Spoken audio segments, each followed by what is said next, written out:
views and opinions expressed in this podcast by the host or the guest do not necessarily reflect the views of Paranormal Buzz Radio or its sponsors. Use of any materials produced by Paranormal Buzz Radio without express written consent is strictly prohibited.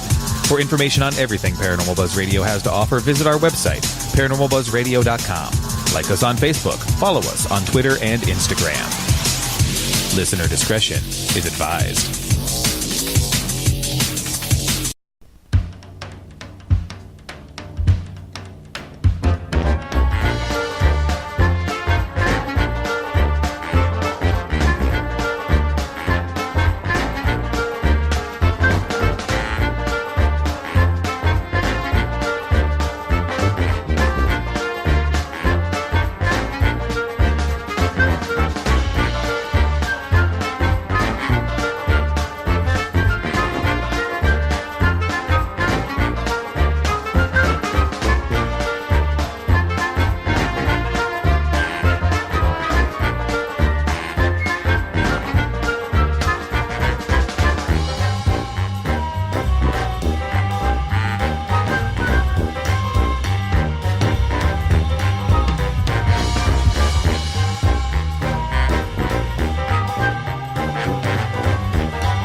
Hello, hello world. Welcome to Into the Abyss with Peggy Gypsy.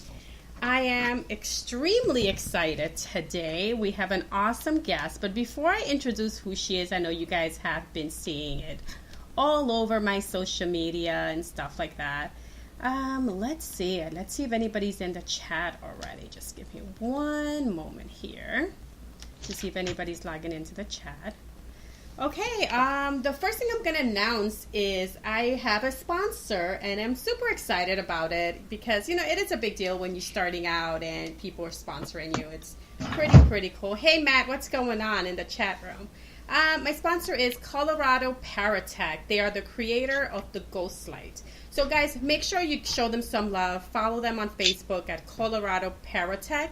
And also visit their website at coparatech.com. Also, we have Crescent City Conjure. Their Facebook is Crescent City Conjure. Website crescentcityconjure.us. They are located at 2402 Royal Street in New Orleans, Louisiana.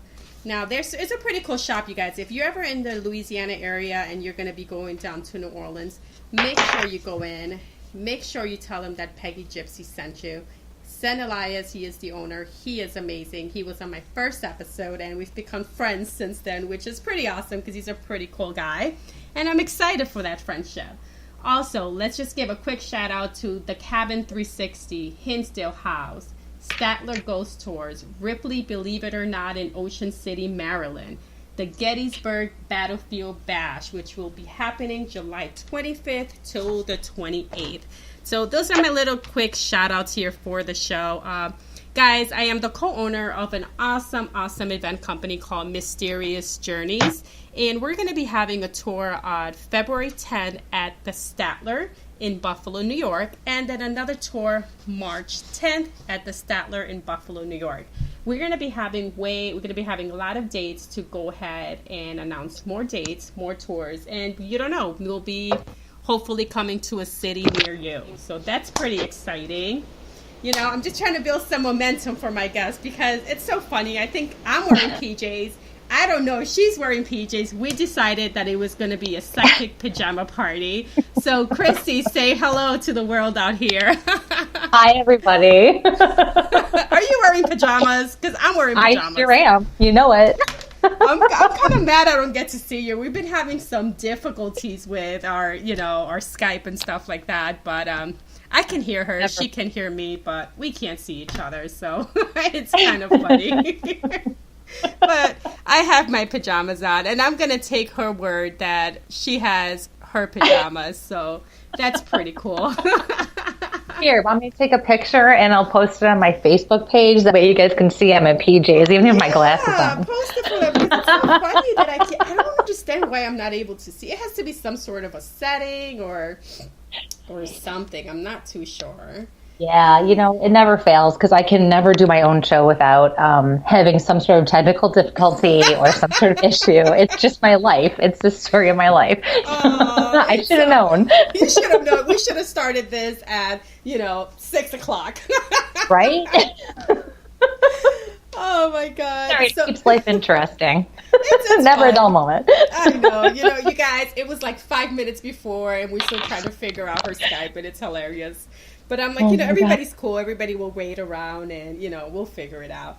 So now, for those people who don't know you, can you just tell us a little bit about yourself? Sure. What would you like to know? I know, that's like the worst questions. When people ask me, it's like... I hate answering those questions. It's like your whole life flashes before your eyes. You're like, well, when I was in really fifth grade, when I was 2, when I was 3, everything like just kind of rolls around. Oh, Lynn is on. Hey, Lynn. She's wearing her PJs too. Yay! Awesome. We have Matt in the chat room, Kim Purvis in the chat room. What's up, guys? Hi, guys. I know, they're awesome. Lynn told me she's been sick, so I'm pretty excited that she's able to, be on. That's pretty awesome. Because she's been, like, dying for weeks. So man, let me tell you, that nasty stuff hit my house a week ago, and we were all down and out, so I feel for you, sweetie. It's terrible. It's just going around, and it's so bad. It's insane. It really is. It's like everybody's getting sick. I was sick for 2 days, but, I fight it off. I'm a big believer in this. They're not sponsoring me, and I'm not endorsed by them, but it's traditional. I think it's like traditional medicines tea, and it's called Gypsy cold tea. And I know, just because it says Gypsy. But I live by that tea. If I am sick, I take that tea, and I always recommend it to everybody. Oh, well, hey, you know what? I'll take whatever works anymore. Honest to God. It's really good. It's supposed to be when you have a cold, and it just kind of clears you up, and it's pretty awesome. I really do like it. Huh. Yeah, definitely try it. So, you are a medium. A psychic medium. I am. And a Reiki Master as well. So now, Can you just give me a little background, like when did you discover your gifts? Because I'm always curious about stuff like that. If it's something that happened later in life, if it's something that happened as a child, stuff like that. Sure. Well, I was, I'm taking these earbuds out because it just makes me... Can you hear me okay? Yeah, I can hear you. Okay, awesome. So, I was real little. I can remember back, being a real little kid, like 3-4 years old, and just feeling different things and having different things go through my head and feeling different things. And I don't mean just feeling like I'm picking up on spirit around me. I mean, like, looking back now, I knew that it was me picking up on people around me, being overwhelmed in a crowd or even in a room all by myself, because I was getting whatever spirit was, their energy was giving off.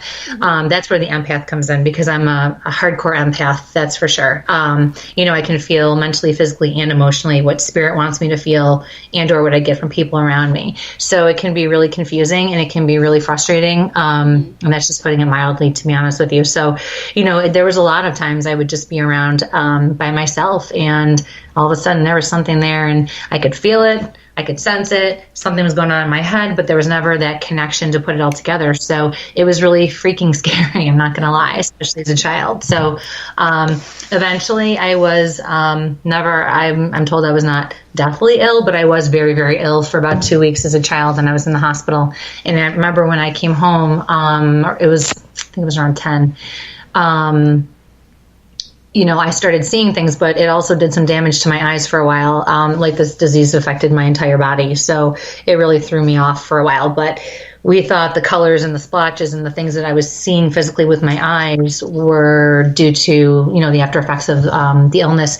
And come to find out, it never went away. It was actually me. It kind of heightened my senses after that. So, being able to then put something together, with seeing, colors like purple and green, white, sometimes shadows. And then sometimes the air changes, and all of these things still happen today. That's how I physically see things, although I am starting to evolve again.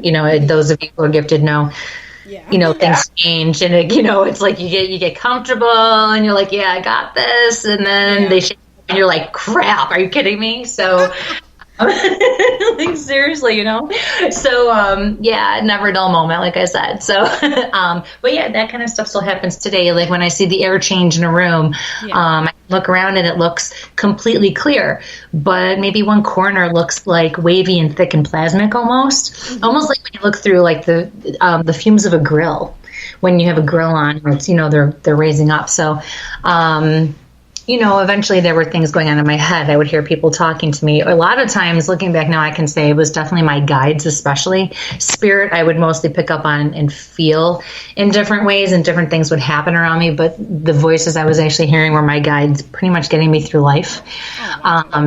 Yeah, really. I learned real early on to follow my gut. Even if I didn't do it, I knew I should have been.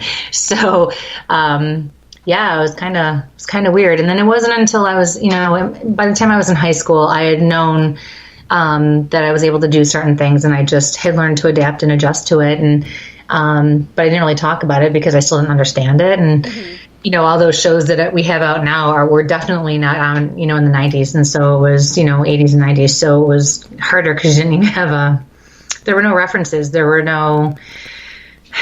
There's nothing you could relate to or relate with.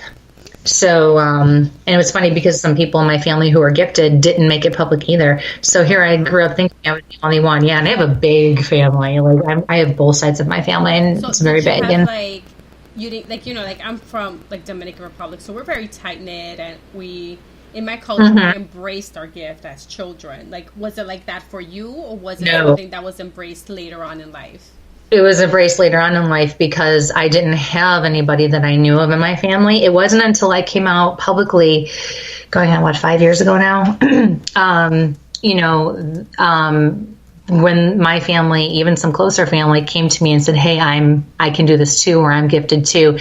And I was like, whoa, hold the phone. Where have you guys been for 30 years of my life, So it was kind of crazy, but I knew it had to come from somewhere. So now it's not even like it's taboo. I think everyone was just trying to deal with it and live their lives and go about doing things, and just didn't think, to share it or to make it public, because not everybody is, but there are a lot of people in my family who are very gifted that I never knew before. Yeah. So, I think it's amazing how, you said within the past 5 years, I feel like the past 10 years, it's more publicly accepted to be different and to be a medium, to be a psychic, to be an empath. Right. It's more almost like we're being embraced in the community for it, when before, 10 years prior, even 15, people would think something's wrong with you, right? Is there mental illness, because that's what people would think. Yep. And I'm not going to say my age, but I am a woman of age, and you know what I mean? I've been around for a while. And, just growing up, in different times, people would just kind of, you would hear the rumors, oh, she's different, she's this, and, it's just kind of cool that now we live in an age where, things are accepted like that as being different and being psychic, empath, even being a paranormal investigator. Now it's kind of more embraced by the community. Absolutely. And I know that a lot of, because like I said, I have a huge family, especially on my mother's side. It's so widespread, the generations even kind of overlap. And so, and we're Roman Catholic, both sides of my family too. So that's also, especially going back generations, huge taboo, huge, religion. These things didn't mesh, although they go hand in hand, which is, sad that we didn't acknowledge it earlier. And, I think that definitely was a hindrance. I know my father's mother, a very devout Catholic, she's the only grandparent I've lost, knock on wood, because I still have all three of mine. They're in their 80s and 90s. And I was a senior in high school when she passed away. And I remember from about probably my early teens on, I would call her. She'd go to bed at 9 o'clock every night. My grandpa would be up to watch the 11 o'clock news. And, that's the age where you start to get to stay home alone, and, you stay home alone at night.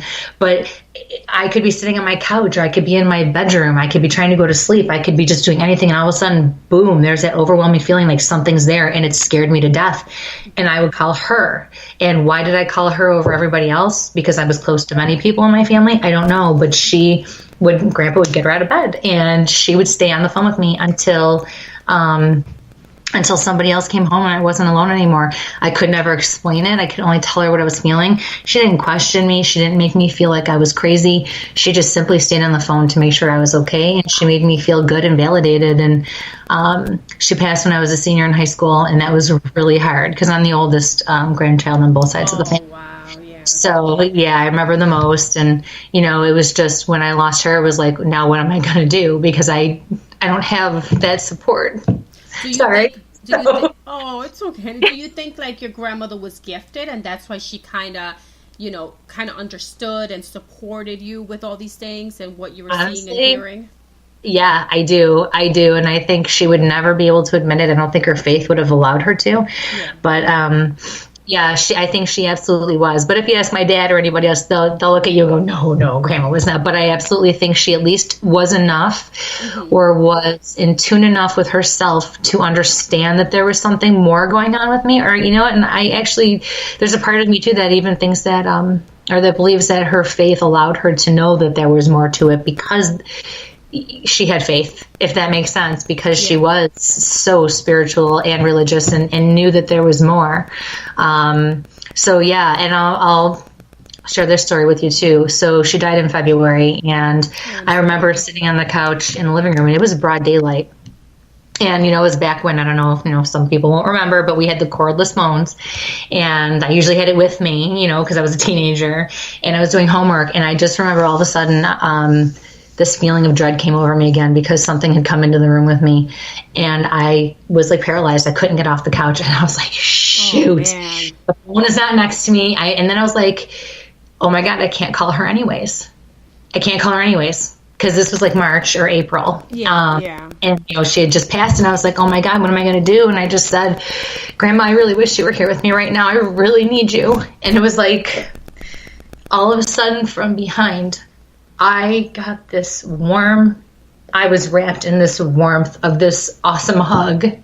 Aww. And it stopped. It didn't go away until somebody pulled in the driveway. It was the most amazing experience. It really was.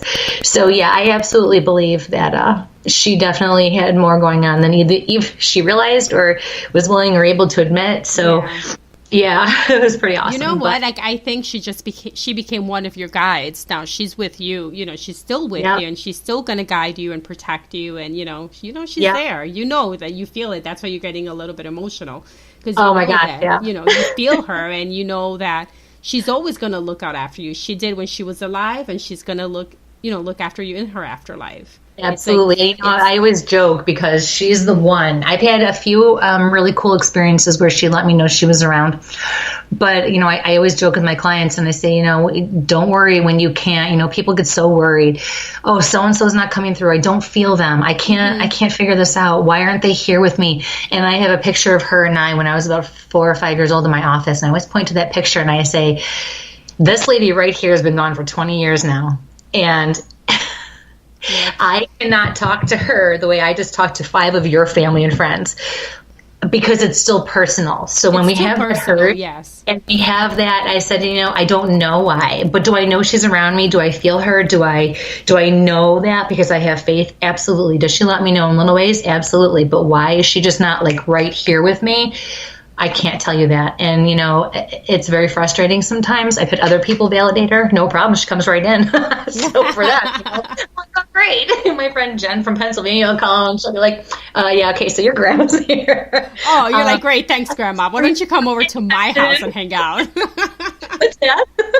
Okay, so we have our first question, Kristi. It is from Jessica, and she's actually not able to get on the chat room, so she's sending me messages on my phone.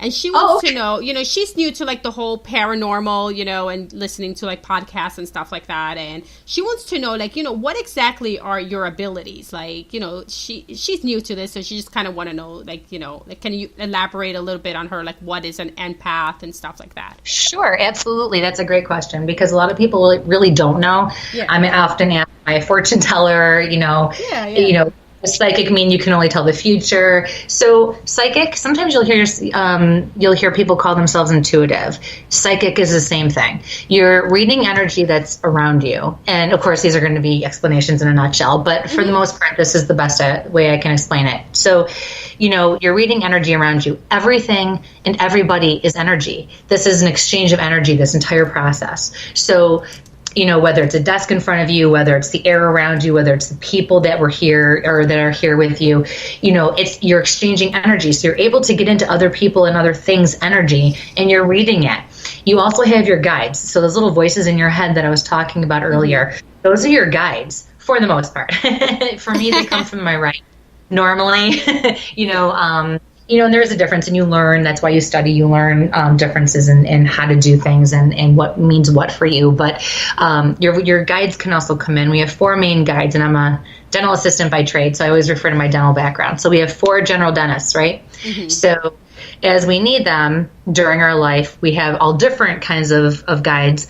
We call those the specialist guides. They come and go as we need them. But those guides, from the second we're born to the second we die, their job is to keep us on our path the best that they can without interfering with our free will. So when you hear them talking to you, or when you feel your gut really kicking in, whether you're driving home and you hear turn right, not left today, and you're like, who the hell is that talking to me? But then, I better listen. I'll worry about that later. Yeah. To them, right? So, it's one of those things where, the energy plus the exchange and the guide you have, that's all your intuition. It's your gut. It's your psyche.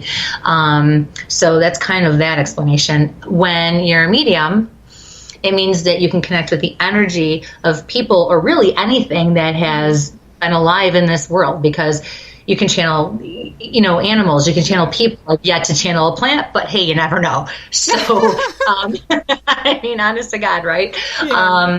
Because I can connect with people who are alive and well, who are autistic. I can connect with people who are alive and well, who have dementia or Alzheimer's. People with memory issues, who are in memory care units. People who are in comas, I can communicate with them as well, and me. So, it's one of those things where you're connecting with the energy, but specifically as a medium, you're connecting with people who have passed away or animals who have passed away. And that happens in all different ways. And there's, even though we share the same classification of gifts, you can put 5 mediums in a room and we'll be all different. Exactly. Some of us will work off of each other and it's great. Others of us will repel and we got to be on opposite sides of the room. Us will, just get different. We can talk to the same spirit and get, 5 different stories and not build off of any other one. So it really just depends, because what people don't understand is when we die, our souls are not all as strong. We're not all the same. We're only as strong as our soul is ascended. So what does that mean? That means that when we come into this life, now here again, Roman Catholic, right? So depending on what we learn, I'm Catholic too. I feel you.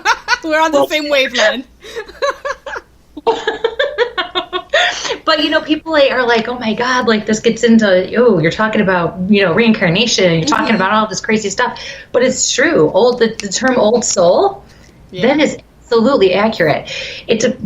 We have free will, so we can come here and do absolutely nothing with ourselves, do nothing to grow as a soul and an energy. And then when we pass, go back and have accomplished nothing. So how are we going to grow? That's how we grow. We learn the lessons we're supposed to. We achieve the goals we're supposed to, learn the lessons, and do what we're supposed to, and give back. It's all about our intention. So when you're a medium, you're actually connecting with people the way they can connect with you, because we're all individuals. Our energy is different. So somebody may connect with you differently than they're going to connect with me, or stronger. So when people say, well, why can't they come through? They come through all the time. Yeah. You know, I look at them and tell them, you know what, they might not be able to, or you know what, sometimes they just don't want to. They have free will over there too. Exactly, so. They do. And that, you know, that's what I face a lot of times when people find out that I'm a medium. They're, you know, the first thing is like, oh, can you contact my, you know, dead grandmother, brother, aunt, uncle's dog, you know? And I'm like, hey, sometimes it doesn't work like that. It's not like a switch that I can turn on and say, hey, let's go. It's showtime, you know? So I try to explain it. So, yeah, so to be a medium, that's what you're doing. You're connecting with people or animals or anything that was alive that's passed from this life on to the next. I always tell people you can be a psychic, but not a medium. Mm-hmm. When you're a medium, it encompasses everything plus some. It's not that one is better than the other. Our gifts are all special, and if we're only meant to go so deep or connect so far, then there's nothing wrong with that. It's just that to be a medium, it already goes deeper, so it opens you up to everything. So you already are connected, you know, with your intuition and your psychic abilities. But the and then some is the empath. Or the empathic part of me, which means I can feel mentally, physically, and emotionally, either what spirit wants me to feel or what I pick up on from people around me. So, for instance, I have different tells on my body physically. So, say Uncle so-and-so comes forward and he wants you to validate that he had a heart attack. He didn't have to pass with the heart attack. You can just validate that he had one. I can actually get a pain in my chest and down my arm. Yeah. So, you know, if somebody had Alzheimer's, emphysema, COPD, lung cancer, pneumonia, I can get a pain in my back where your doctor listens to your lower lungs. So I know what we're dealing with back there. If it's up in my upper chest, then I know it's more cardiopulmonary. So there's different things, you know, but again, you have to learn yourself, and it takes a long time, and it's frustrating, and it's you really have to cut yourself a lot of slack and be very patient with yourself. It's really quite the learning process. And like I said, I feel like we will learn, you know, with this gift until the day we die, and yet still beyond, we're still learning. You know, it's like it's just forever growing. Absolutely. And, you know, they don't want us, we're kind of like soldiers, because we have a responsibility that comes along with these gifts. And if spirit or the divine needs us to do something, we have to do it. So, you know, people say to me, "Ooh, do you have to, like, you know, give messages like to strangers and people you don't know?" Yeah, absolutely. And all the time, my kids will look at me and my breathing will start to change, and they're like, "Oh crap, here she goes again." Yeah, it's our duty. It's our duty we have this gift, so it is our duty that if we're getting a message for someone, to go ahead and, you know, give that person the message. Lynn asked questions. She says, "How do we keep from being overwhelmed with others' emotions and feelings, being an empath? Like, how do you deal with that?" Very good question. You know, it's so hard, but again, the two things I cannot stress enough to the people that I mentor is self-acceptance, to accept who you are and be who you are and be confident in that, and self-confidence. Because if you don't have those two things, you can't do anything. Whether you're gifted or not, you can't do anything in life without those two things. And because anything we will teach you, if you don't believe it's going to happen, or you don't believe it's going to work, or you don't believe in yourself to be strong enough, or for it to be real, because let's face it, that's huge, right? Yes. Like, I still give messages and give validation and go, "Oh my God, really?" Yeah, right? You're like, "Whoa, this is for real." You know, but you know, there are different things that we do. We can ground and protect ourselves. You know, and again, spirit works with our own backgrounds in this life. So for me, it would be God and the Holy Spirit, the white light. So, but white light is pure for everybody. White light is just pure intentions, no matter who, you know, where you come from, your culture, your religious background, it doesn't matter. So white light is very important. You can surround yourself in a bubble of white light, and you set your intention. So you would just say, you know, you picture yourself in this bubble, and you say out loud. I always tell people, say it out loud too. It makes you own it. It makes it real, which makes a big difference. You just say only good, kind, clean, positive, invited energy, however you want to say it, is allowed into my space. So know that that bubble of that light, that veil acts as a filter. So things can only get so far. So it protects you. You can also ground yourself. That's a quick technique too that I teach people that really helps. It connects you with the universe. It helps you feel like you're rooted. And so when you do walk into a situation, or like I used to work at ECMC, big county hospital. So like when you walk into a place like that, I have friends that are police officers. I have friends that are in the military. My husband's in the military, or was. It's just you walk into these different kinds of nurses, doctors, all these different overwhelming situations where the energy is flowing like nobody's business. You need to know you can be protected and walk in, and it's not going to be able to kind of sweep you away. Mm-hmm. So if you do, if she wants, she can, she's more than welcome to call me in the next couple of days, and I'll kind of walk her through how to ground herself. I'm sure she will. I'm sure she will. So remind me that I said this, and remind me that you called and that's what you were asking, because unfortunately be like, Lynn, when you call her, remind her your question. Now, Jessica just messaged me and she said, wow, this is so weird. As she's talking, I'm feeling very, very anxious.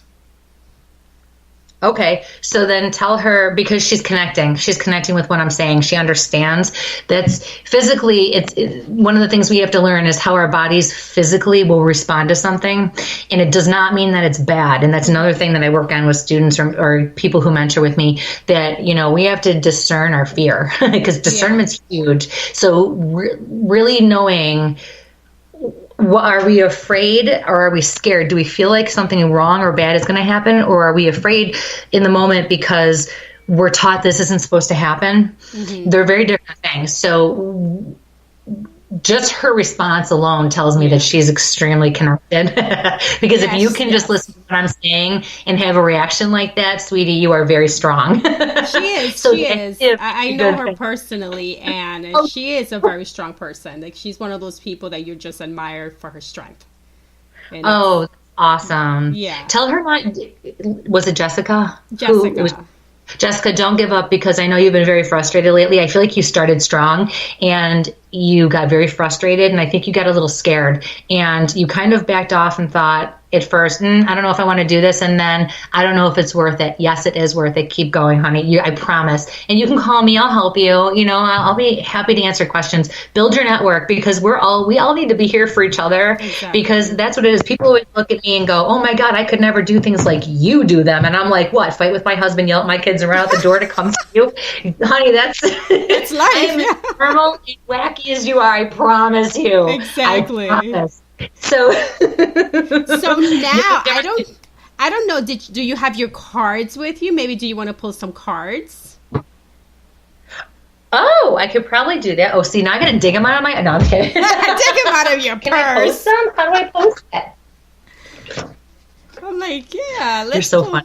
I know, because like I ask everybody. I'm one of those people that, like, my love life has just been stalled for so long that it's like, I always used to bother, rest in peace, Bernice. I always used to ask her, and she'll be like, "Oh, Peggy, you will meet someone." Oh, she always used to just be so hard on me, because she's like, she always was on point with her predictions and what she would tell me. So it's kind of funny. So ever since now, since Bernice passed, I miss her. I know, I miss her. God bless her heart. I miss her. So now I'm just kind of like, oh, what's going on with my love life? Would I meet someone? It's coming, honey. Trust me, it's coming. I can feel it. I can see it. It's coming. He's going to be a sweetie too, but he's going to be a little obnoxious. So you're going to help him tame that. Oh, Lord. Sweet and obnoxious. Now, have I met him, or is it somebody that I haven't met yet, but it's in my realm kind of thing? Yeah, you had to get going with your own stuff first. Yeah. But it's coming.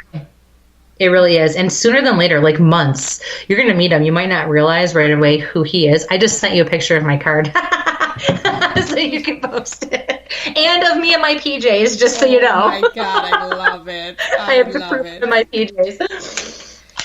I love it. Let's see. Why is my phone taking so long? Let's see here. You know that I am totally technologically challenged. Oh, here we go. Perfect. I'm going to do my own live show. Post this. Oh, I look at you in your PJs too. I love it. Yay, see, I told you. I promise. I was. And then she said, no, they're not going to see us. I was like, oh my God, I can put my comfortable pants on. No, it makes it so much easier because it's like, oh great, I don't have to look decent and comb my hair. Perfect, let's do this. I know. Hey, the only reason my hair is even done is because we went out and celebrated my father-in-law's birthday tonight. So I had just enough time to get home, change and get comfortable, and put my glasses on, contacts out, So now, do you see like a letter or something, like the first letter of his name or last name? I'm just so curious because, I'm not going to say much on air, but I keep having these dreams with a certain person that I haven't met yet. I know of him, but we haven't met. And I keep having these dreams, like, I'm up to like the fourth dream in like the past, maybe, I want to say 2 to 3 months, where it is so real that I can smell the air, I can feel the touch, I can feel the burning candles, it's just kind of, I can hear the conversation, and it's kind of, it's kind of creeping me out at this point, because it's kind of like, okay, so what's going on? Are we going to meet, or is this just something like telepathically that we're meeting in our dreams? Like, what's going on? Yeah. I totally get that. I dream too. I don't dream regularly, but I absolutely dream. I have had dreams where I've predicted the future, or I've been able to, I knew I'd be in that situation exactly at some point in the future, whether it was weeks, months, or even years. Mm-hmm. I'm getting, honestly, Peggy, I'm getting an L, a G, and an S. Oh, did I hit a nerve? I see your face. Okay, wait. What? Oh, G. Oh, right. And an S. I'm trying to think. L, G. Huh. The last name does start with an S. That I can tell you. Right. See? His last name does start with an S. That's pretty interesting. That's so funny. Oh. That is pretty interesting. I'm like, oh my God. That is. So now let's see, Lynn. What's going on with Lynn? She wants to know what is going on with her love life. We're talking about Lynn. Yeah, I know. Lynn. Listen, this is how her and I get along. We have, we're always kind of like wondering the same thing, because we're, we're in a point in our life where we're so focused right now, and we're just like on the go with everything, and we have our hands in businesses and this and that. That kind of like our love life. It's kind of funny because it's so in the back burner that we have to remind ourselves. We have to remind each other, like, hey, maybe we should go on a date with someone. Like, maybe we should just go to a bar and meet some people. Like, you kind of have to remind yourself that it's good to be focused, but it's also, you have to have time to meet people.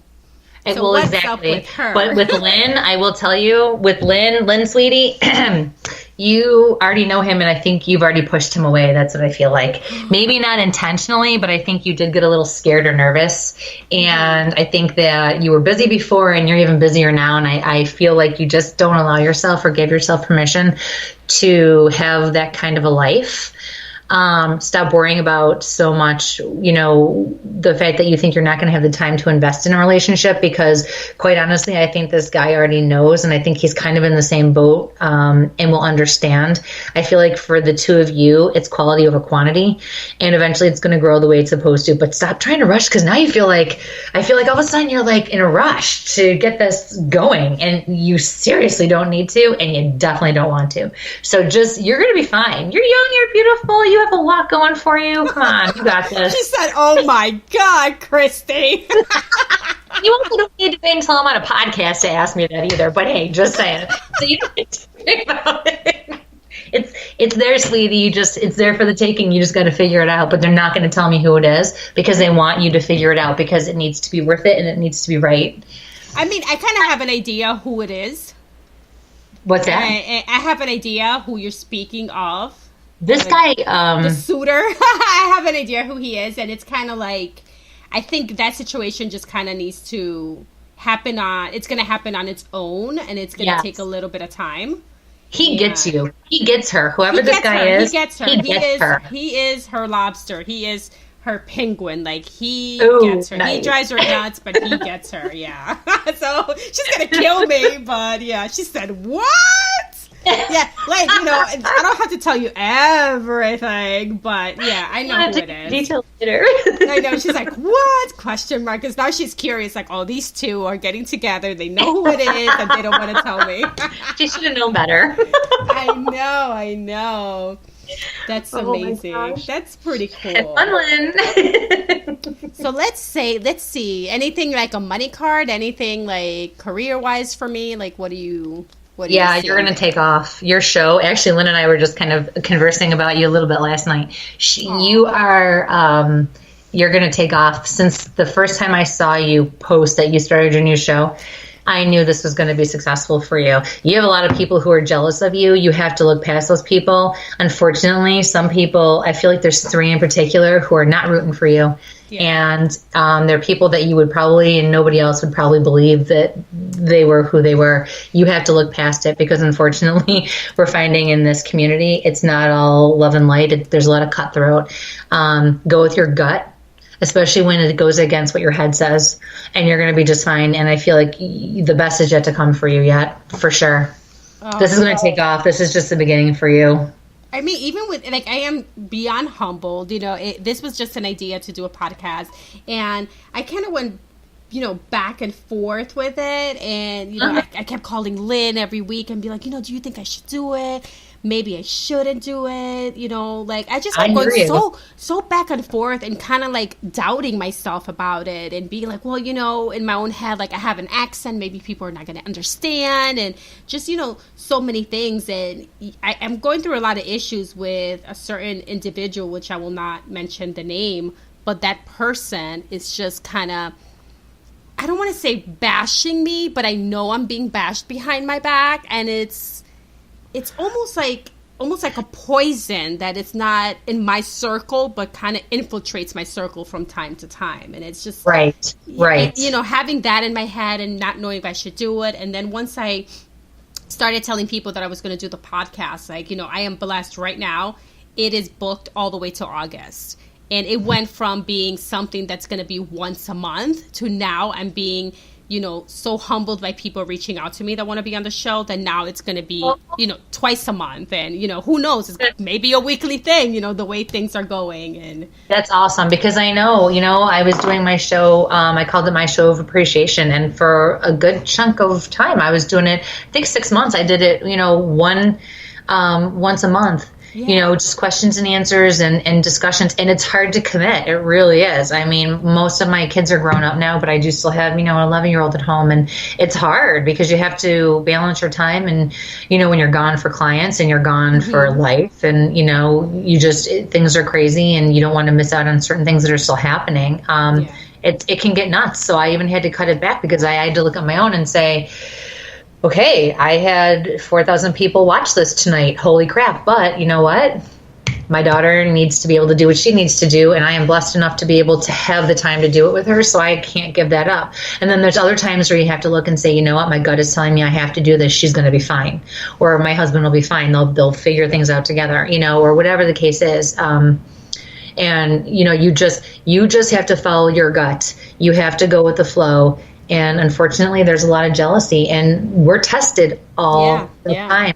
We are tested all the time, and you have to be, the key to being who we are is being strong enough to be who we are. Exactly. And that's not easy.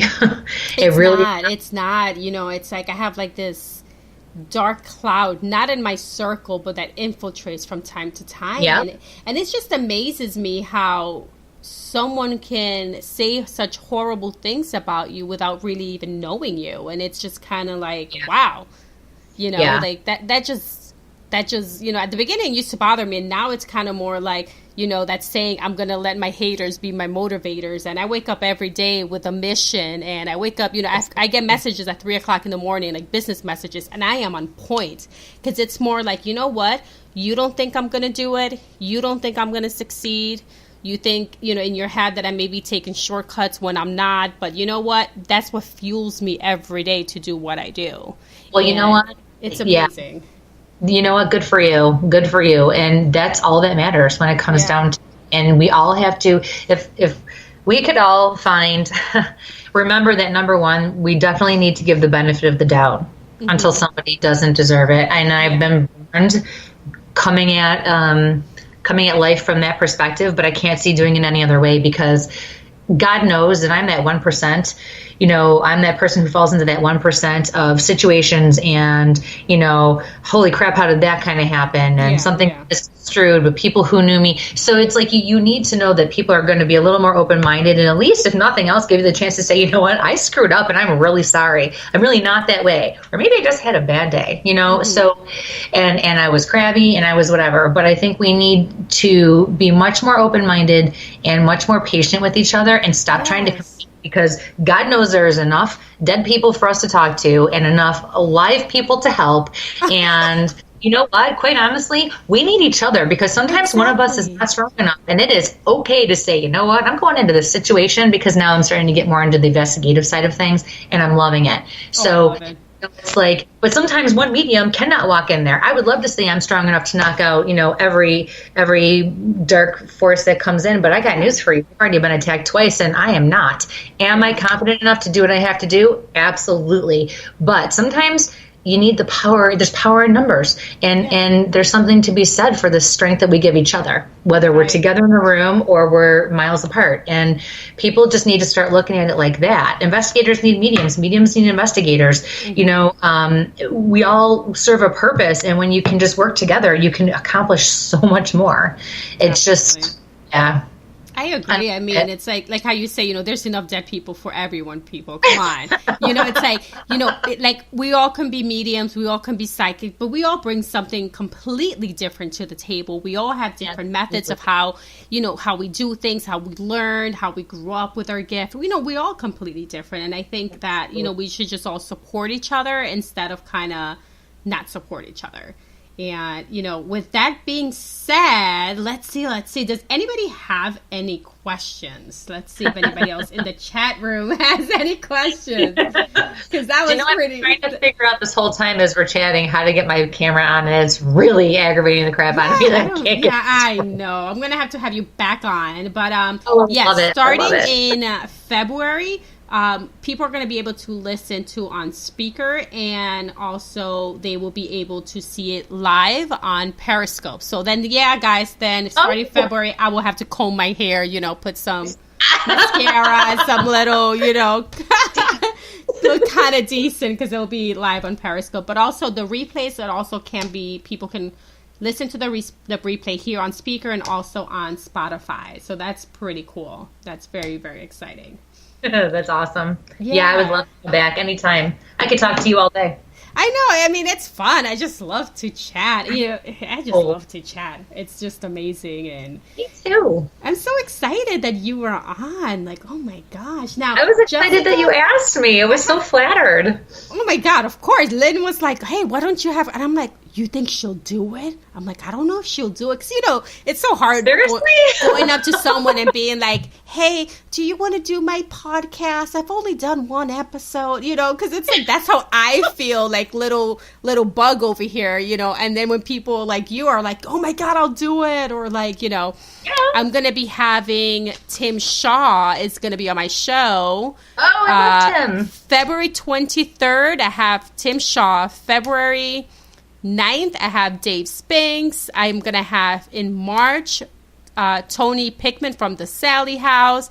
April, I cannot announce it yet because he is amazing. So he's going to have his own month. So I can't say who it's going to be yet. But May, I'm going to have the amazing Spirit Chick, Jack Kenna.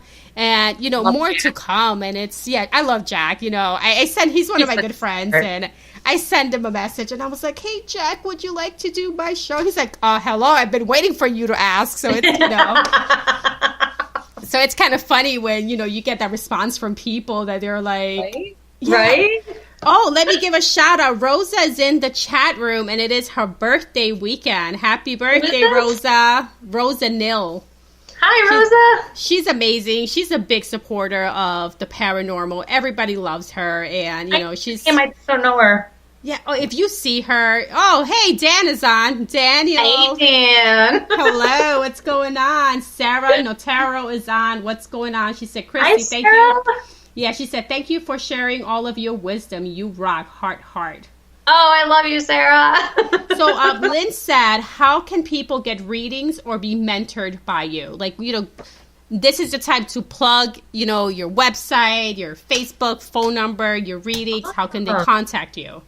Oh, I just do it telepathically. No, I'm just, I know, right? I don't have the power. I don't have the mental ability for that. You're sleeping in your room, and I'm sending you a message. Okay, you sound like my fictitious dream boyfriend who only contacts me in my dream. Like, he needs to stop. Oh my God.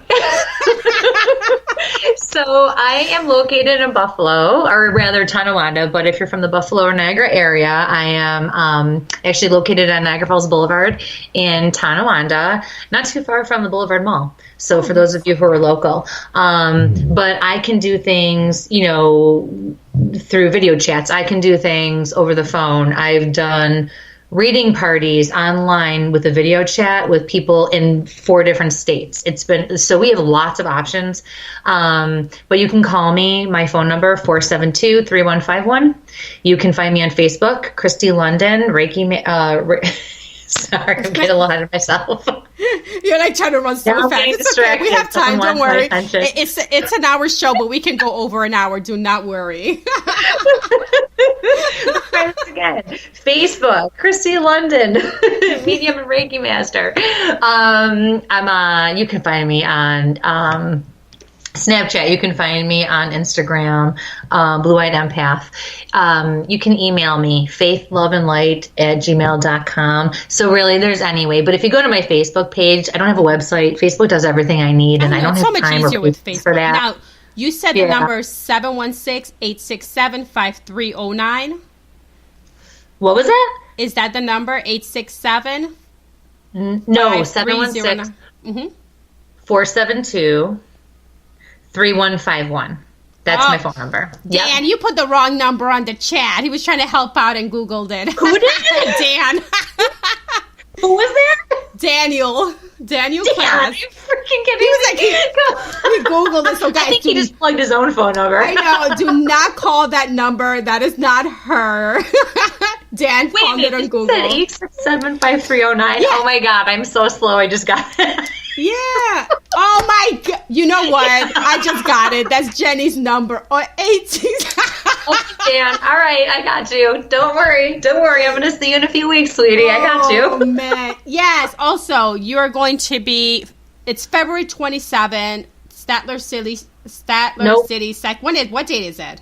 February 17th. It's a Sunday from 1 to 6 at the Statler City in Buffalo. I'm going to be offering readings. We're finally going to have another fair there. Dan finally got, back on the saddle. So we're going to, it's going to be awesome. I can't wait. I love the Statler. It's beautiful. It's gorgeous. It's awesome. It's beautiful. Yes. And Lynn Lynn and I will be there with Mysterious Journeys. We're going to be doing the mini ghost hunts the whole day. So that's going to be awesome. That's awesome.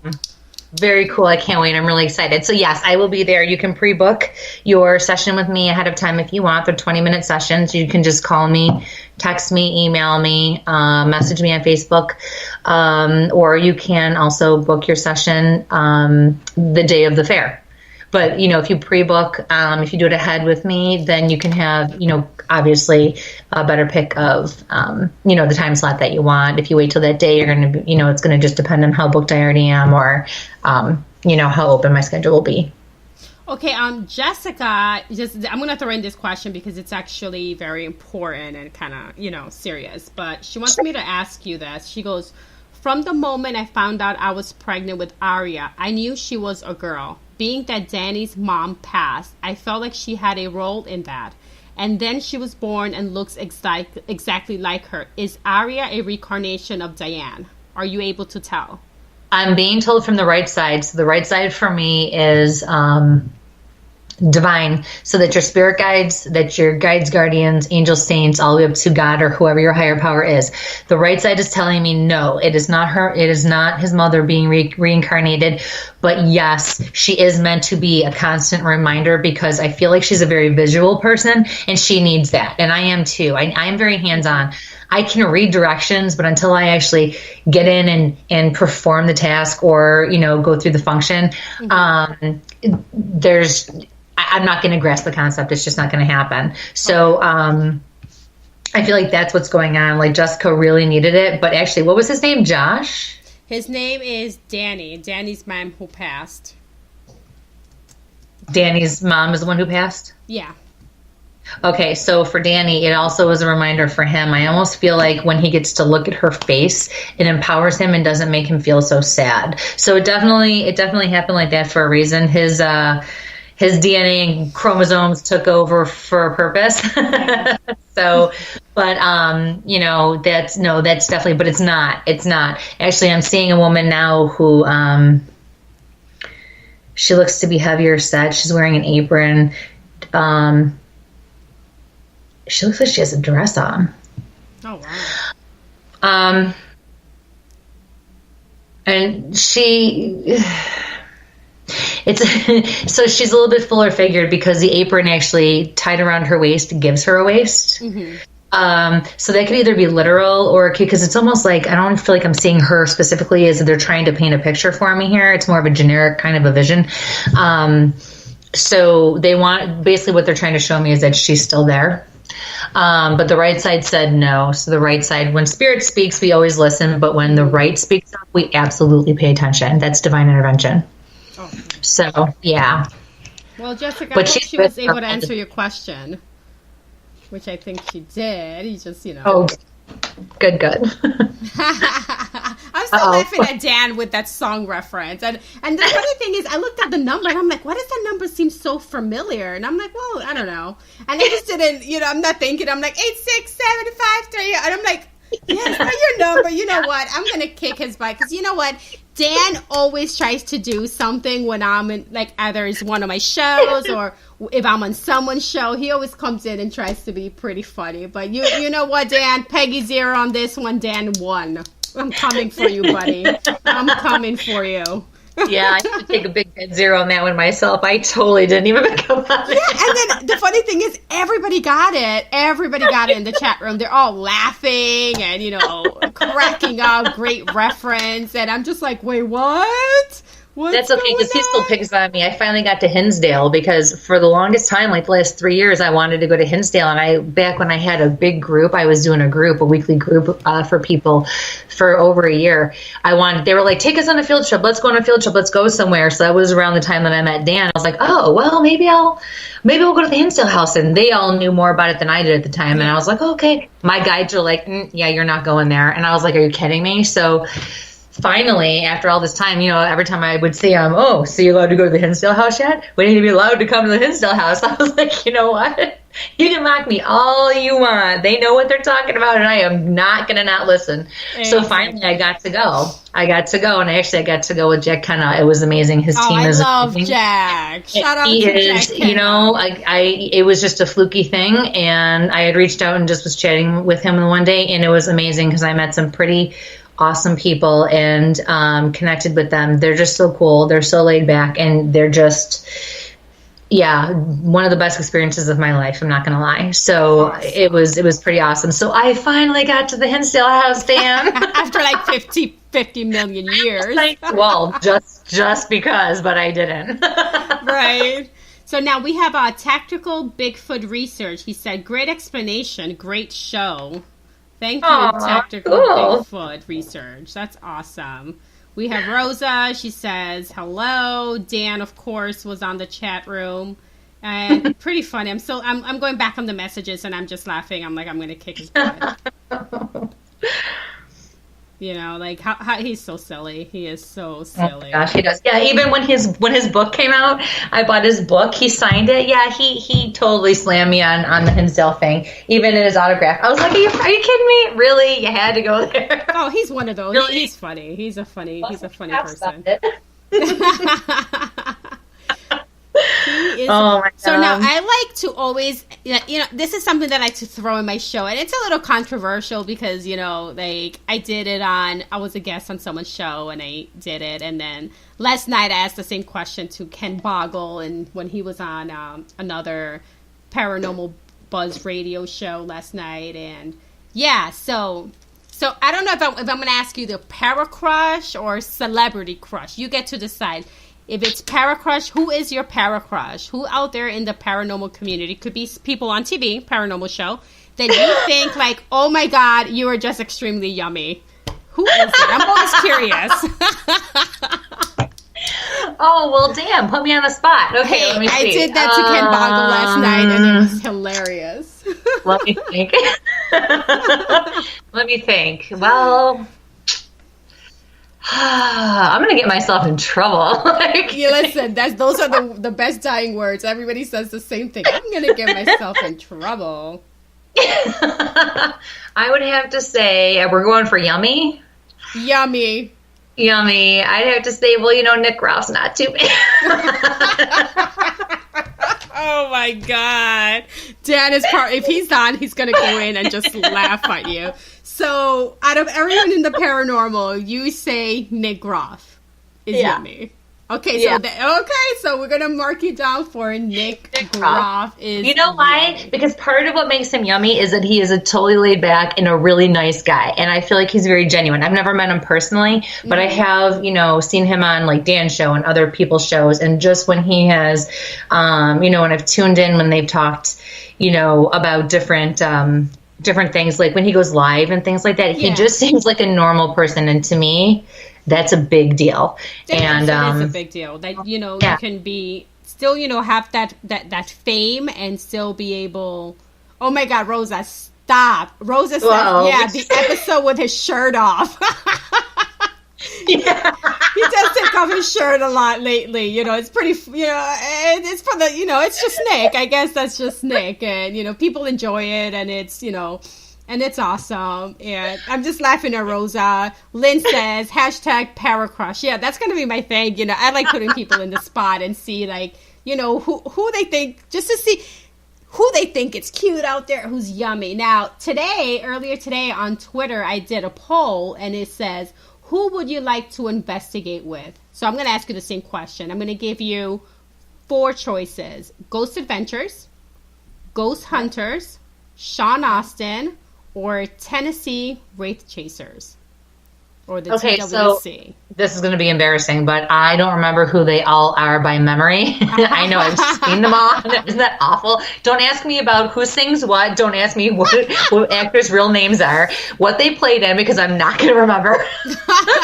That's fine. We'll let you skip that one. But on the poll on Twitter, 50% said Ghost Adventures, 25% said Ghost Hunters, 13% said Sean Austin, and 12% said the TWC boys. So that's pretty cool. No, Sean Austin does what? Because I don't mean to, it is what it is, guys. Sorry. It's okay. He's one of my best friends. Sean Austin, he is a psychic medium, paranormal investigator, author, singer. He's like a jack of all trades. And he used to be on the show, The Demon Files on Destiny. Oh, yeah. Okay. We're going to go with Sean Austin. Very tall. I knew the name sounded familiar. Okay. Yeah. So we'll go with Sean Austin. But if you want the honest answer, I'm going to tell you, I want to investigate with somebody who's got my back.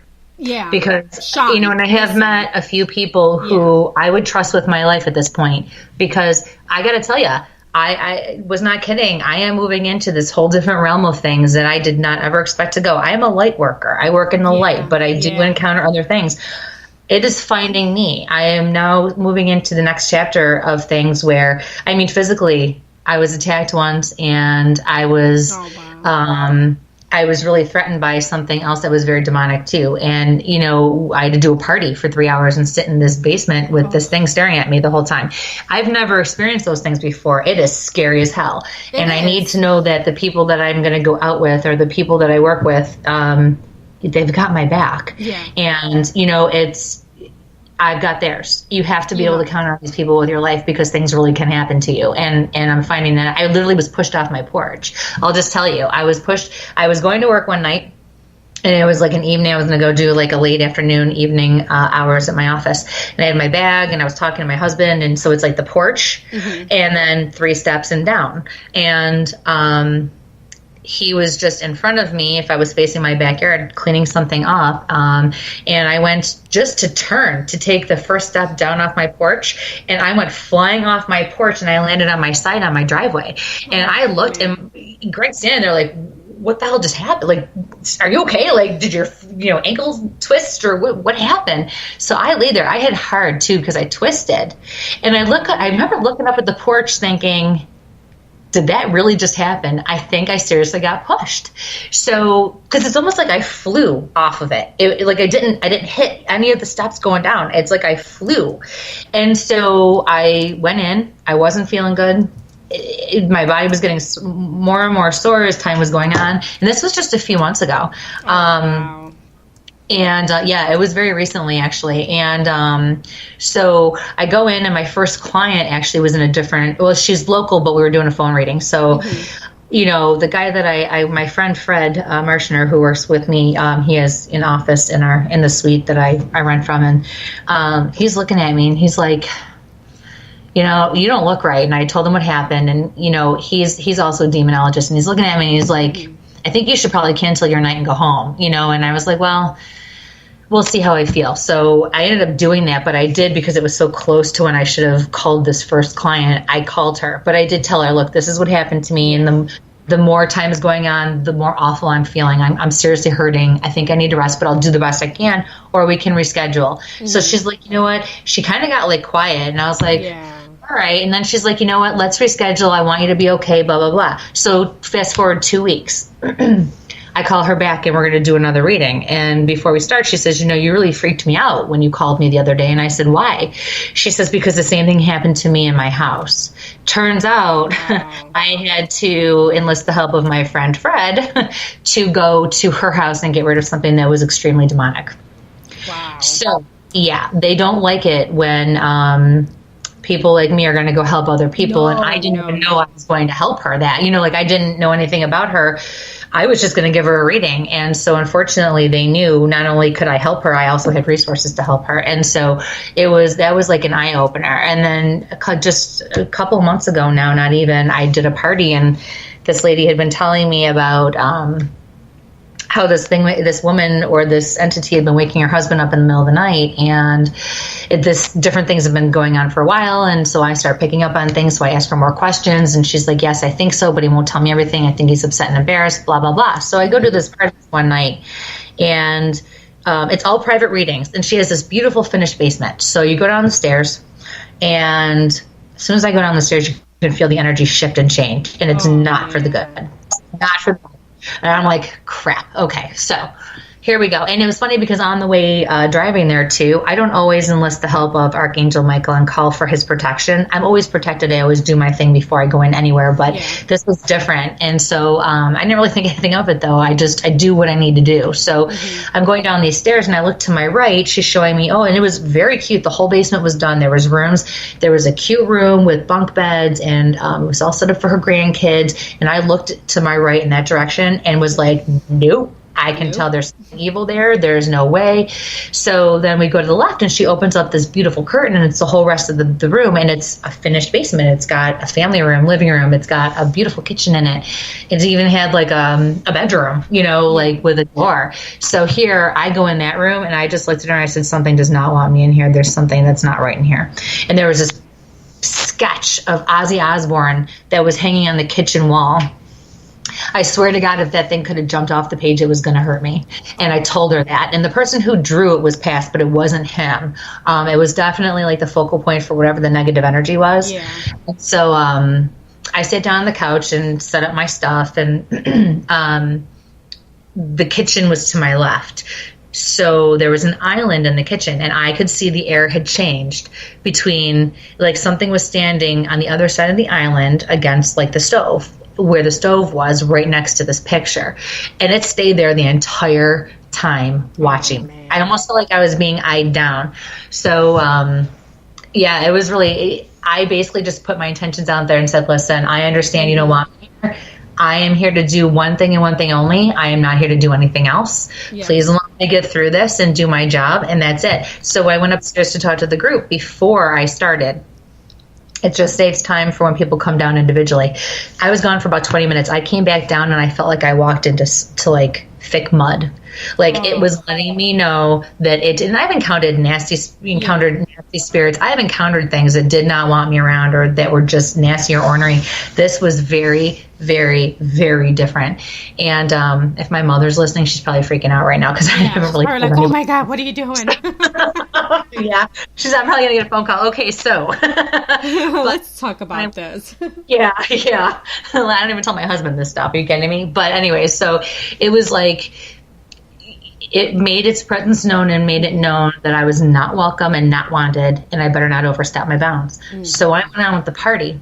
I was down there for almost 3 hours, and by the time I was done, the hostess was the last one to have her reading. So she comes down and starts talking to me about other things, and now the pressure is like building and mounting, and it's almost like, okay, you're supposed to be done, get out. Like we're going to start kind of inching you out. So long story short, she ended up telling me, there were other issues, and found out there were more reasons why something could have gotten in. I told her we're not going to talk about it in the house, but I can help her if she needs it. We'll talk about it later, blah, blah, blah. So she goes upstairs, and it was almost like I've never been forced out of an area. I couldn't get out of there fast enough because I knew if I didn't, like I felt like the walls were closing, like whatever protection I had, there was a battle going on to keep it at bay. And I had to clear the air, and I got out of there, and I ran out of there. Oh, and at one point, I think it was the first or second reading I was doing, she has this cute little dog, cute little poof ball kind of dog. And she had come downstairs, and she walked through the kitchen, and then she went to walk back upstairs, and all of a sudden she sat and she was staring past the curtain where the stairs were, and she was whining like something wouldn't let man. Yeah, so the poor thing, we had to go walk over and let her go upstairs. But boy, I'll tell you, so that was a Friday night. Monday night, I'm getting ready to do a public event, and I get a call from this lady that says, something attacked my husband today. I need your help. I said, okay. So I call her, and she's like, something pinned him down in bed. So I talked to the husband. Yeah, so I talked to the husband, and I did ask him some of the more personal questions. He was attacked, sexually in the past. He just didn't want to tell his wife, and things had happened. And I said, okay, I have an idea of what we're dealing with here. And what had happened was he came home, and for whatever reason, he was sleeping in those bunk beds down in the basement in the kids' room. It should have been cute and awesome and, feel wonderful because it's a child's room. But it didn't. He says he was laying facing the wall in the bottom bunk. He smelled his wife's lotion. Oh, no. I know where this is going. Oh, yeah. So he went to turn over, but he flipped over onto his belly instead of rolling over on his back. And when he flipped on his belly, before he could turn his head to look over, it pinned him. It sat right on his lower back and his butt. And it wouldn't let him move. And he could move his arms where they weren't sitting in his legs, but he was not going anywhere. He said it was like it was being pinned down with lead. And I said, okay, did you hear anything? Did it say anything to you? He says, yeah, it kept telling me to move, like it was taunting me. Go ahead, move. Yeah, move. What kind of a voice did it sound like? It wasn't male, it wasn't female. I was like, okay. So the whole time I'm thinking, holy crap, I spent hours down there with that thing. And I'm thinking, oh my God. Right. And so, it was so hard on his back. He says he thinks he was pinned for about 10 minutes or so. And when his mother-in-law, who lives with them, went to open the front door, all of a sudden it was like the thing was gone. But he says he was sore. His back, his butt, the top of his thighs were awful. And this poor man was shaking. So I did refer him to, again, my friend Fred, who's a demonologist, who went over the very next morning. He advised them, if you can get out of the house, I do not suggest you stay there, because my presence being there 2 days before absolutely made it worse, which that can happen. So, even though I had no intention to do anything, just when someone like us walks into... they get upset. They get very, very upset. Exactly, and they take it out on the people. So he met them the next morning. They did not spend the night in the house, and I knew he was going. He called me later that day and said, you are lucky you are as protected as you are. I said, why? He says, because that thing wanted to hurt you and it tried everything to get to you. And I said, okay. Well, if it wasn't for my faith, if it wasn't for my self-confidence and for my self-acceptance, I probably would have been in a lot of trouble that night. Yeah. I mean, did they find out what it was? Because it does sound like it was, when I'm thinking about it, it's an incubus. I'm not seeing a female. I'm seeing an incubus.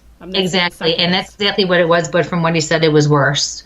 Yeah, that was just kind of what it, The succubus usually lies when you're on your back.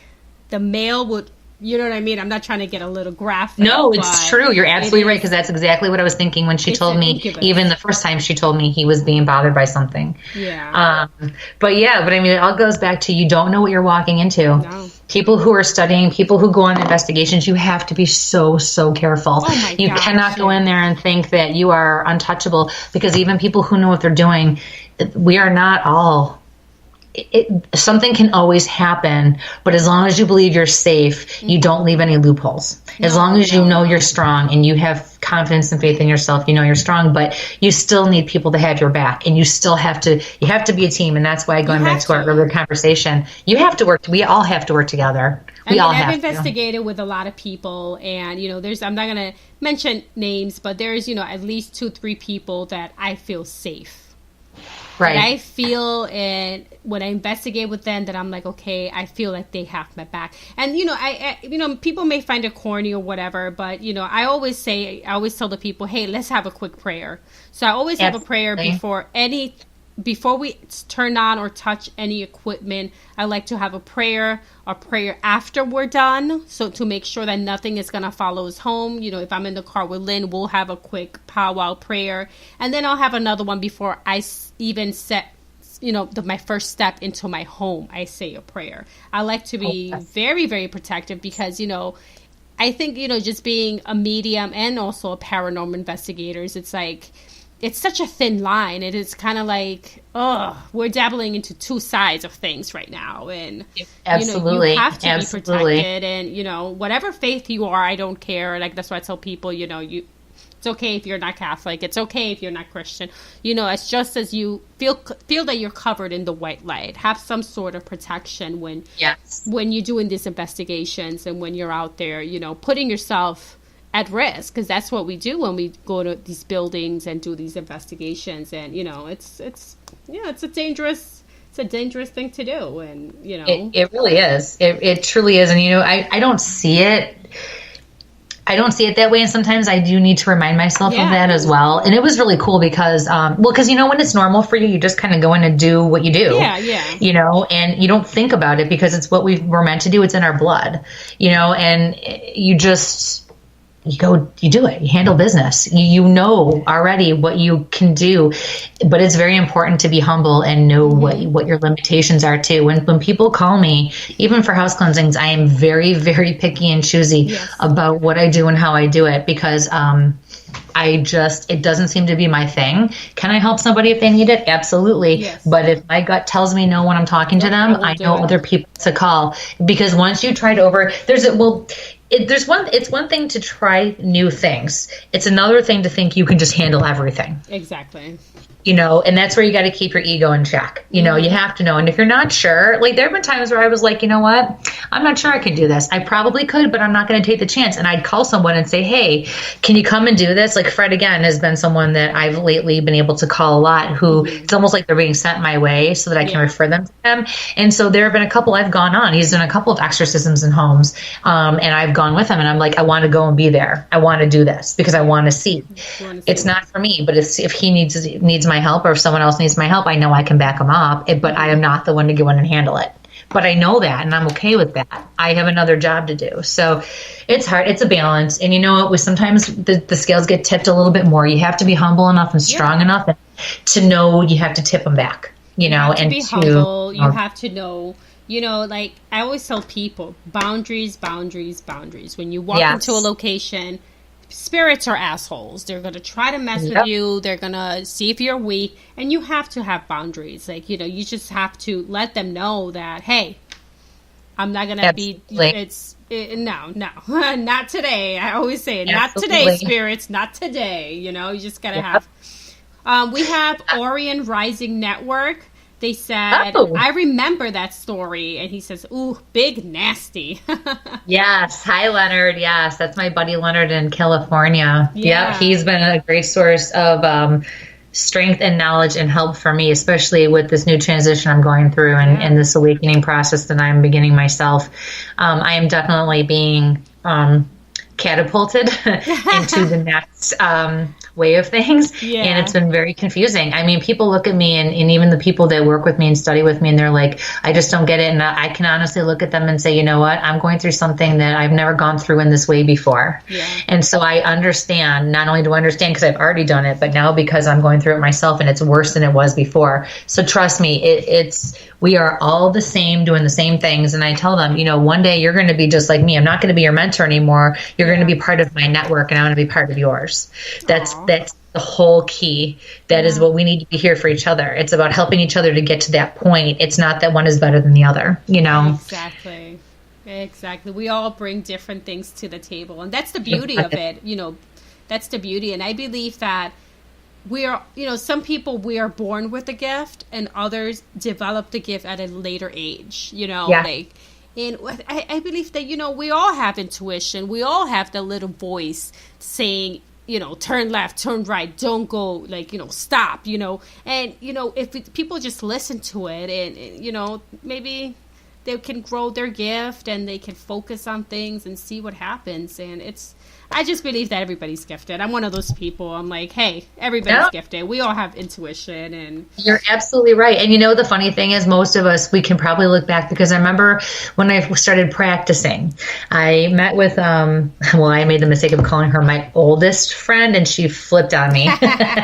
My longest and dearest friend.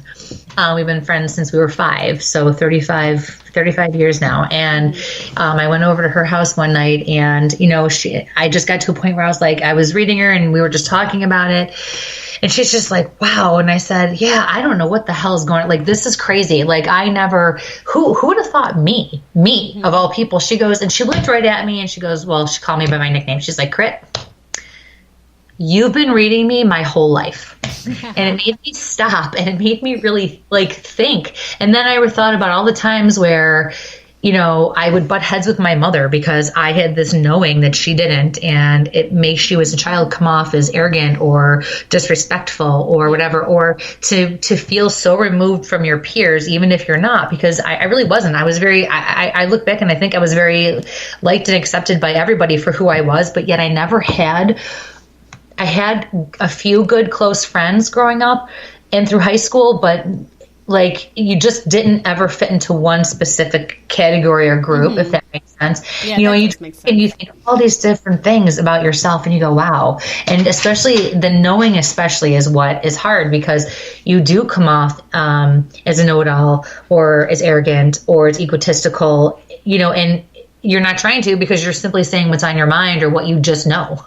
You know, it's coming to you. So you don't realize you're already using your gifts your whole life. So I think a lot more people are realizing they really were doing it all along. Mm-hmm. They just they weren't aware that that's what it was. Now, if someone, you know, if someone thinks that they are gifted and they're in the Buffalo area, are you holding like classes and workshops that they can grow their gift? Because I know, every time I say, what's Bernice used to do that, and, you know, are you doing something like that? Because, you know, there's people out there who need, you know, guidance and need, you know, they want to know and they want to learn from somebody. So are you doing are you going to be doing anything like that? Are you thinking about doing some sort of workshop where people can come in and explore their gift? Well, it's funny because I know every time I say, like I said, I used to have a group and I've totally downsized, and it was so I could do the Reiki. But, you know, every time I say I'm going to take a break from mentoring people because I do it one-on-one now, I seem to have 5 people come my way that need to do it. Yeah.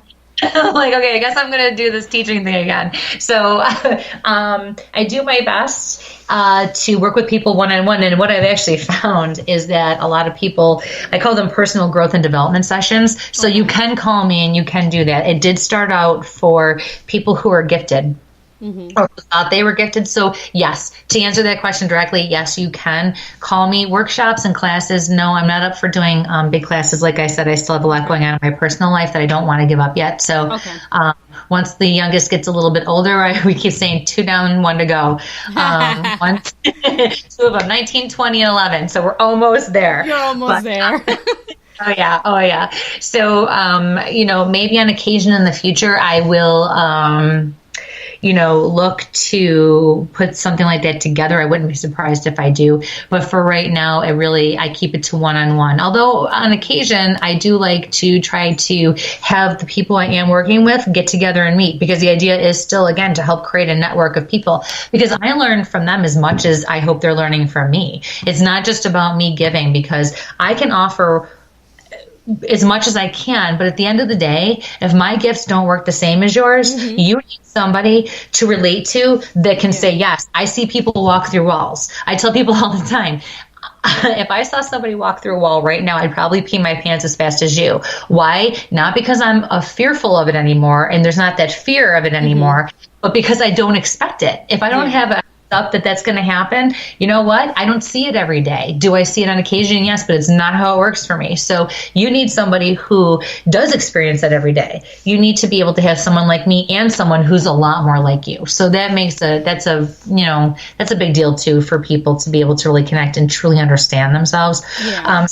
Trying to get people together on occasion so that they can that's really good. Like you're building like a little community, and we need that. We need that unity. What was it that Lynn put something? She was like, I'm trying to scroll up because she did a really good hashtag. It's so funny. Like if you look at our conversation, we hashtag everything because we're so busy. And so we'll hashtag something so we can remember, hey, we got to go back and discuss that. I'm trying to... she said hashtag true unity. That is true, Lynn. Yeah, true unity. Exactly. It really, that's what it comes down to. It truly does. But I actually am going to be, because, I keep trying to get away from this teaching thing. So, again, for people who are in the local area, I believe it's going to be the fall. Isn't it awful? Yeah, I believe it's the fall. God. Lewiston Porter School is going to be doing community education, and I am going to be holding 1, maybe 2 classes on spirit guides. Nice. And help people learn how to connect with spirit guides, or learn more about them. So I am going to be doing something like that. But again, short, simple, to the point. I'm not quite ready to teach huge classes, but I don't think we necessarily need it, because like I said, the individual growth sessions are, I think, what's important. Although I do believe that you still need to work with multiple people in different situations and environments. You really do. So I always tell people, don't ever feel guilty about feeling like I've, done all I can for you, or you think I've done all I can for you, and moving on, or working with me and going to take a class somewhere else. You need to. That's fine. Yeah. I know people who say my way or no way, and anyone who tells you that, I'm sorry, run in the other direction and keep going and don't look back. Oh, trust me. Yes. We all bring different things to the table. We all see, spirits in different ways. And like when people ask me, like, what is it that you see? Do you see them like ghostly figures? And I'm like, no, I see them like you and I, except they're gray. And they're like, what do you mean they're gray? I'm like, they're like the color gray, and that's how I know the living from the dead. But that's what I see. Somebody else can see something completely different, and so it's so we all see different things. And so so you're going to be at the Statler City Psychic Fair. Yes. On February 27th, and you're going to be February 17th. Why do I keep saying 27? Can you explain to me? You're supposed to be there on February 17th too. No. Listen to this. I'm holding my phone, and I'm seeing that it says Sunday, February 17th. Now, why do I keep saying that number? That is really, really odd. Yeah.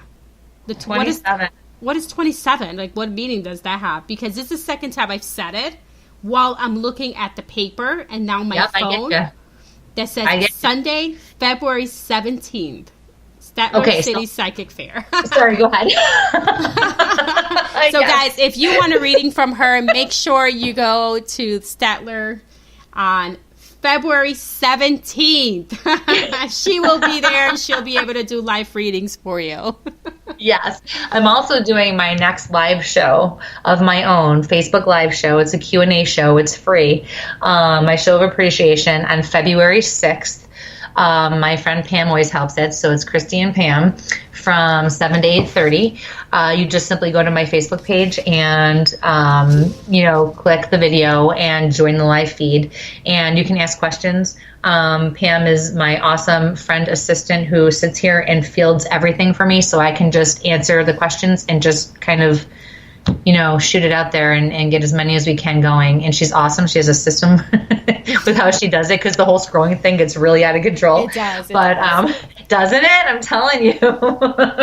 So, yeah, so it's pretty crazy, but I'm looking forward to that. So we're doing that, and we are holding Fred and I, because Fred is a therapist, but Fred also is a psychic medium and a Reiki master, and like I said, a demonologist. So what he and I do is we hold what we call the Reiki hour, and that is coming up. I better check the date on that. That's awful, isn't it? Yeah, don't say the 27th like I've said it twice already. Oh, you know what? February 27th is my Reiki hour. So there's the 27th. I think they wanted me to make sure I mention that. So, there you go. February 27th at my office. There we go. It is a free public event. That's the connection. What's that? I said that's the connection. February 27th. Seriously, see, you're good. Jeez, just it's like leave me alone. February 27th. So it's open to the public, and what we do is, depending on the size of the group, we talk for a little while first, let people ask questions if they have any, explain a little bit about ourselves and what Reiki is. And because we're masters, it means we can teach. So we can open and close the sessions, and everybody gets a chance on the table, and everybody gets a chance to help give Reiki, because they don't have to be attuned to anything to give positive energy. We open and close and control the sessions so that people can get a little taste on both sides of it. And it really helps people to understand what it is and how it feels, and what it can do for you. It's amazing. I mean, to be a healer is probably one of my greatest gifts, if not my greatest gift. I've worked with people who have had Alzheimer's and dementia and had their, spouses call and say, "Oh my God, they've been more lucid than they have been in years."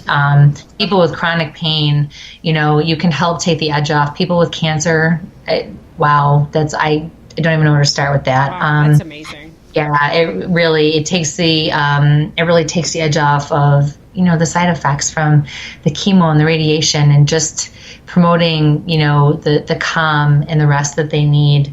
And it's like they detox. And I do Reiki is giving universal positive energy, connecting with the universe and being able to give that energy. But I also, some of us can pull, and so I pull as well, which means I take away from you and then I give to you.